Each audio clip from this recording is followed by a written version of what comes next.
సరుకు. నీ గురించి నువ్వు చెప్పుకుంటే పూల పరిమళం గురించి ఓ పువ్వే వలపోసినట్లుంటుంది. నీ గురించి చెప్పమని ఎవ్వరికైనా నువ్వు చెప్పుకుంటే చేదురు బావిలో బొక్కెన గజగీతగాన్నని చాటింపు వేసుకుంటున్నట్లుంటుంది. ఇదంతా ఆత్రం నుండి పుట్టిన యాతన.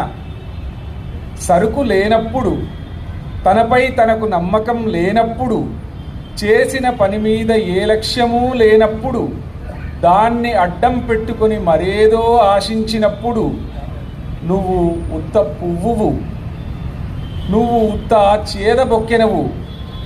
ఏదైనా మొక్క నాటిన మరునాడే పూలు పూయమనే వెర్రివాడా, ఏదైనా మొక్క నాటిన నాడే పూలు పూయమనే వెర్రివాడా, విత్తనంలో శక్తి దట్టించి ఉన్నది లేనిది గాలిని నీటిని కాస్త తెలుసుకొని, విత్తనంలో శక్తి దట్టించి ఉన్నది లేనిది గాలిని నీటిని కాస్త తెలుసుకొని అవి ఊపిరి లూదేదాకా ఓపిక లేనివాడా, అడిగి తీసుకునేది చులకన,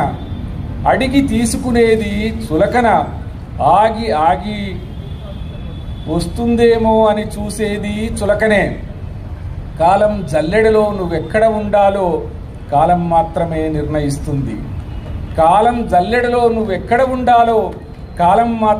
నిర్ణయిస్తుంది. నీ గురించి నువ్వంతగా ఆత్రపడుతున్నావంటే సందేహం లేదు, నువ్వు తప్పనిసరిగా జల్లెడలోంచి జారిపోయేవాడివే. సందేహం లేదు, నీ గురించి నువ్వంతగా ఆత్రపడుతున్నావంటే సందేహం లేదు, నువ్వు తప్పనిసరిగా జల్లెడలోంచి జారిపోయేవాడివే.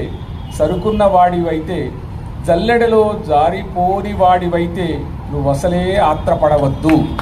Thank you.